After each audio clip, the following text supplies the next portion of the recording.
नमस्कार मीडिया हरियाणा देखने वाले बस सारे दर्शकों ने मनजीत भारद्वाज की ओर राम राम। तो दोस्तों सारे बहुत से मैसेज आए करते हैं, कितना कलाकार का इंटरव्यू बहुत से कर दिया, आज तक किसी ज्योतिष का इंटरव्यू नहीं कराया, बहुत मैसेज बाजे करते हैं। तो आज फिलहाल मैं बाबा दाना में बैठा हूँ, बाबा राजपुरी जी की जन्मभूमि में हूँ और गुरु जी का बहुत नाम सुना था, रामफल भारद्वाज जी। तो आज इनसे मिलने का मैं शुभ अवसर प्राप्त होया है। बहुत सारे मन में डाउट रहा है, ग्रहण न लेकर जन्म कुंडली ने लेकर, क्योंकि कई ने पता नहीं होता कि उनका जन्म किस टाइम पर होया था। आज सारे के सारे तो सारे डाउट हमें क्लियर हो जाएंगे, इंटरव्यू में पूरा बने रहियो। तो सबसे पहला गुरु जी आपने नमस्कार कर। नमस्कार। परम श्रद्धेय मेरे गुरुदेव रवि दत्त जी कौशिक को मैं प्रणाम करता हूँ, जिनके आशीर्वाद से मैं कुछ ज्ञान प्राप्त कर सका। और सब देखने वालों को मेरी तरफ से राम राम, सबको स्नेह भरी राम राम जी। तो गुरु जी स्टार्टिंग करेंगे, क्वेश्चन है बहुत से लोगों का आवाज लग रहा है जन्म कुंडली लेकर, कि उनको ये नहीं पता होता कि उनका जन्म किस टाइम पे है। क्योंकि पुराना टाइम में कई बार क्या करता, लोगों का याद गुंद रहे करता जी कि उनका किस टाइम पे है, कौन से दिन हो, उनका तारीख की याद नहीं होती। कई बार समय या घड़ी भी नहीं होती थी। बिल्कुल जी। ऐसे अवसर पे हाँ जी, तो उनको कैसे पता चलेगा उनको अपने टाइम के बारे में, उनको डेट के बारे में? देखिए, जहां तक ग्रहों का संबंध है, 9 ग्रह हमारे शास्त्रों में बताए हैं, जिनमें से 7 ग्रह और 2 छाया ग्रह हैं, राहु और केतु।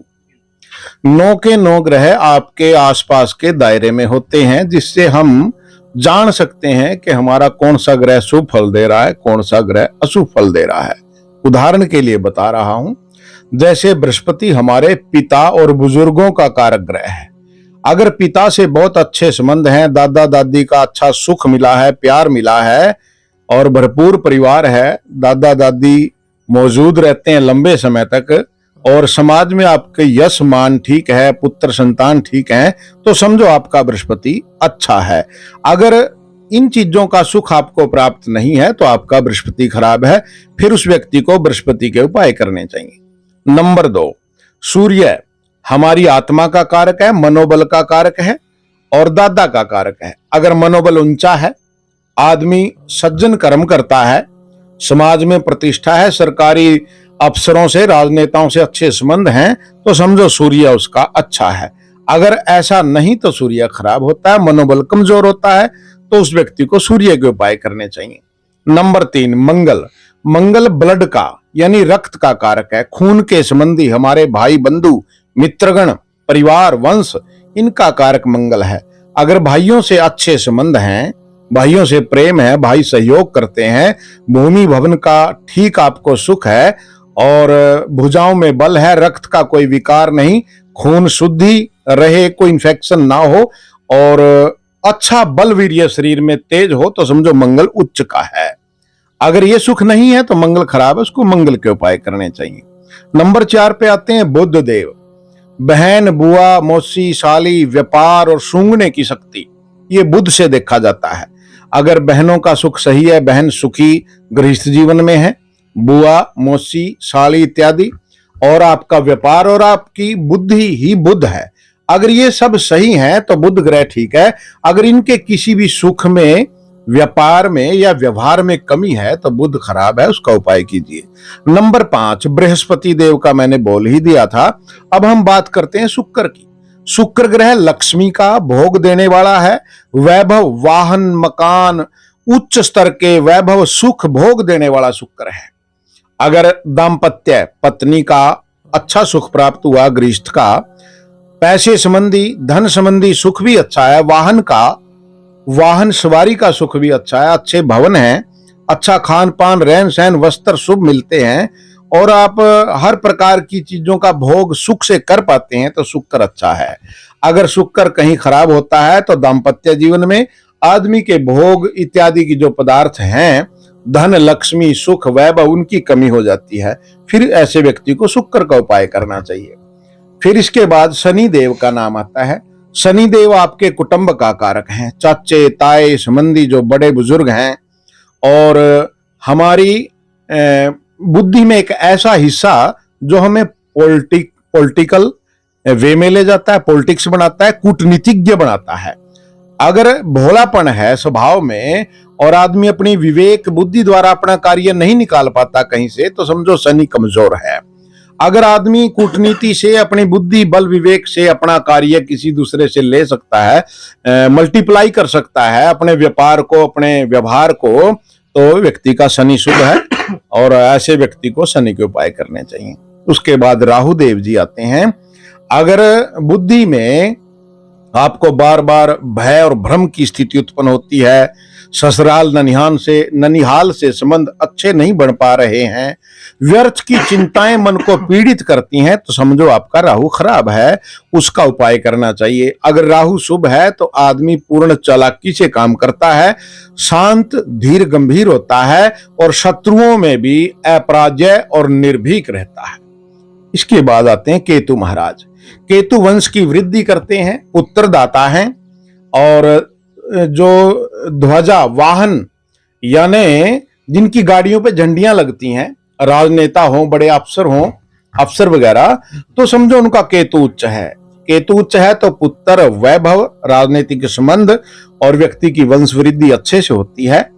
अगर खराब है तो कान, रीढ़, पांव, कमर में दिक्कत, संतान में बाधा, एलर्जी, त्वचा के रोग इत्यादि देते हैं, तो ऐसे व्यक्ति को केतु का उपाय करना चाहिए। इस तरह कोई भी व्यक्ति बिना जन्मपत्री इन हालात को जानकर अपने ग्रहों का विवरण पा सकता है और जो ग्रह संबंधी खराबी जीवन में है उसी का उपाय करके आदमी सुख पा सकता है, सुखी जीवन जी सकता है। तो गुरु जी, ज्योतिष द्वारा समाज का भला कैसे किया जा सकता है और किस प्रकार किया जा सकता है? ज्योतिष, ज्योति शब्द का अर्थ समझिए। ज्योति अर्थात प्रकाश, ईश अर्थात परमात्मा, यानी परमात्मा द्वारा दिया गया एक ऐसा प्रकाश जिसके द्वारा हम जीवन में आने वाला समय जान सकते हैं, सुगम कर सकते हैं। जनमानस ज्योतिष द्वारा पहले यह निर्णय कर ले कि मेरा ये ग्रह खराब है या शुभ है, इस तरह के मुझे शुभ और अशुभ फल मिल रहे हैं या मिल सकते हैं, तो उस ग्रह संबंधी उपाय करिए तो लाभ मिलेगा। जैसे बरसात आने वाली है, हम बरसात को नहीं रोक सकते लेकिन छाता लेकर भीगने से बच सकते हैं। ऐसे ही अगर किसी ग्रह की खराबी का हमें आभास होता है लक्षणों द्वारा या जन्मपत्री द्वारा, तो उस ग्रह संबंधी दान, पूजन, यज्ञ आदि द्वारा नकारात्मक शक्ति को हटाकर हम शुभ फल प्राप्त कर सकते हैं और हमारा भला हो सकता है।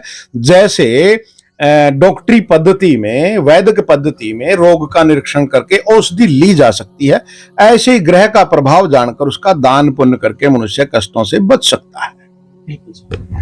तो गुरु जी, ऐसे कौन से उपाय हैं जिसकी आम इंसान कर सकता है और ग्रहों तक बच सकता है? देखिए, पिता, बुजुर्ग, साधु, गुरु, ब्राह्मण, गौ, धर्म स्थान, पिप्पल और धार्मिक तालाब, नदियां, इनकी सेवा करिए, इनके प्रति श्रद्धा रखिए, इनको दूषित ना करें, तिरस्कार ना करें, इनके प्रति सम्मान भाव रखो तो सदा आपका बृहस्पति उच्च रहेगा, चाहे कुंडली में लाख खराब हो। माता और माता समान वृद्ध औरतों के चरण छूकर आशीर्वाद लेना, बुजुर्ग औरतों की सहायता से हमेशा दूसरी किसी भी स्त्री को, अपनी मां से दूसरी स्त्री को भी मां समान समझें, आचरण अच्छा रखें तो चंद्रमा उच्च फल देगा। अपने भाइयों से कभी दगा ना करें, भाइयों का कभी बुरा ना करें, भाइयों की सहायता करें, अपने भाइयों की और परिवार की जितना हो सकता है उनका सहयोग करें, इससे मंगल शुभ हो जाएगा। अपनी बहनों, अपनी बहन, बुआ या कोई भी विधवा औरत या जरूरतमंद कोई भी किसी भी प्रकार का सहयोग जिस भी स्त्री को चाहिए, जो हमारे लिए वंदनीय हैं सब स्त्रियां, उन सब की सहायता करने वाले का बुध शुभ फल देता है। जो व्यक्ति अपनी स्त्री को सम्मान देता है, अन्य स्त्रियों को भी, जो गौ सेवा करता है, सब स्त्रियों को सम्मान देता है, जरूरतमंद की सहायता करता है और साफ सफाई को पसंद करता है, कहीं धर्म स्थानों को या किसी भी स्थान को गंदा नहीं करता, तो उसका शुक्र शुभ फल देता है। गौ सेवा से भी और स्त्री के सम्मान से भी शुक्र शुभ फल देने वाला हो जाता है। अपने परिवार भाईजनों से कभी गद्दारी ना करें और अपने भाइयों की पुरजोर सहायता करें, चाचे ताए इनका सब सम्मान करें और धोखे से धन ना कमाएं, मजदूर और गरीब व्यक्ति का हक कभी ना रखें। ऐसा अगर आप कोई करते हैं व्यवहार तो शनि खराब हो जाएगा। शनि को शुभ करने के लिए मजदूर, जरूरतमंद गरीबों की सहायता कीजिए, अपने परिवार से बिना कपट का साफ सुथरा व्यवहार रखिए तो शनि उच्च फल देगा। राहु, अपने मामा पक्ष, ससुराल पक्ष, इनसे अच्छे संबंध रखिए और विकलांग, निसंतान, अंगहीन इन व्यक्तियों की सेवा कीजिए। और जैसे पिंगलवाड़ा आदि में जहां कुष्ठ रोगी रहते हैं उनकी सेवा सहयोग कीजिए, तो इससे राहुदेव शुभ हो जाएंगे। चाहे लाख खराब हो, इस उपाय से आपके राहुदेव शुभ हो जाएंगे और आप जीवन शांति का जिएंगे। अब बात आती है केतु ग्रह की। वंश की वृद्धि ना हो रही हो, त्वचा के रोग हो या किसी प्रकार के जोड़ों के, पांव के, कमर के दर्द हो या केतु ग्रह संबंधी गुप्त रोग इत्यादि कोई हो, तो कुत्ते की सेवा कीजिए, जानवरों की सेवा कीजिए और धर्म स्थानों में ध्वजा चढ़ाइए और विशेष तौर पर धर्म के कार्य करें। जहां मानव कल्याण होता हो उन संस्थाओं से जुड़ के सेवा कीजिए और गरीब को भोजन, जरूरतमंद को भोजन, सहायता इत्यादि देने से केतु शुभ होता है। साधु की सेवा से भी केतु शुभ हो जाता है। इस तरह अगर हम अपने व्यवहार में ये अच्छे गुण शामिल करेंगे तो सब के सब ग्रह, किसी की जन्मपत्री हो ना हो, वो अपने शुभ कर सकता है और सुगम जीवन जी सकता है। तो गुरु जी, ग्रहों का मानव जीवन पर क्या असर पड़ता है और ये किस प्रकार मानव जीवन पर सुख या दुख का कारण बनते हैं? ग्रह हमारे पृथ्वी लोक से करोड़ों किलोमीटर दूर होकर भी मानव जीवन पर अथाह प्रभाव डालते हैं। जैसे मैं उदाहरण देता हूं, अमावस्या या पूर्णिमा के दिन समुद्र में ज्वार भाटा आता है। ज्वार भाटा जल तत्व चंद्रमा का है। चंद्रमा जब पूर्ण अंशों में पूर्णिमा का होता है तो समुद्र में जल की लहरें, तरंगें उठती हैं।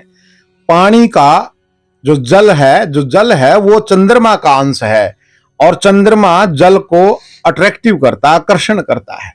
जब चंद्रमा का प्रभाव विकिरणों द्वारा अथाह सागर के जल को भी विचलित कर सकता है, तो मानव शरीर में तो बहुत सामान्य सी सामर्थ्य है, उस पर भी अथाह प्रभाव रहता है। ऐसे ही सारे ग्रहों की विकिरणें मानव मन, तन और प्रकृति पर अपना प्रभाव डालती हैं। तो गुरु जी, ग्रह तो अपने से बहुत करोड़ों मील दूर है, इनका अपना असर किस प्रकार का पड़ा है? विकिरणें पृथ्वी तक पहुंचती हैं, वही शुभ और अशुभ फल देती हैं।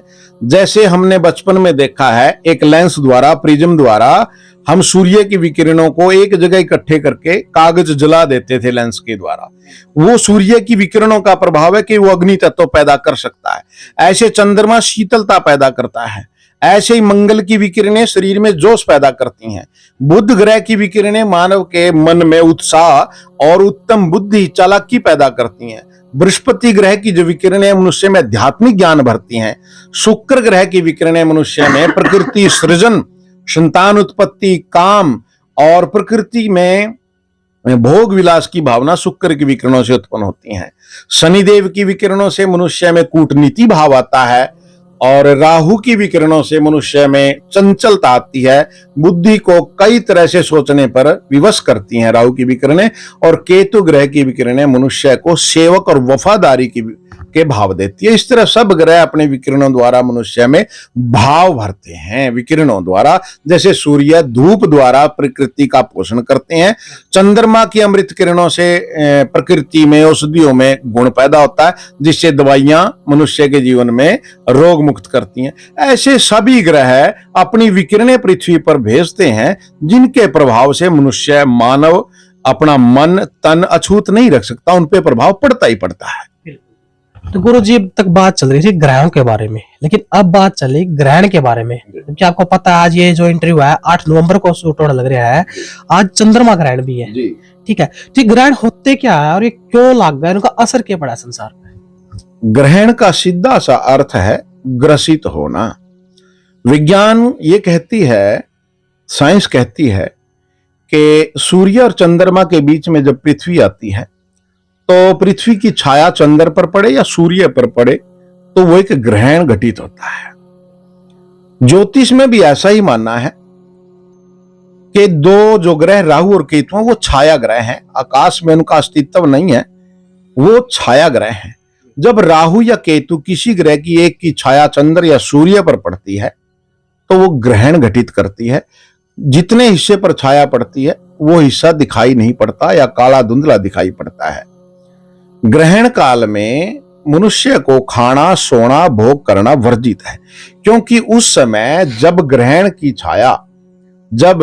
छाया पड़ रही होती है राहु या केतु की चंद्र या सूर्य पर, तो पॉजिटिव जो विकिरणें हैं वो पृथ्वी तक नहीं पहुंचती।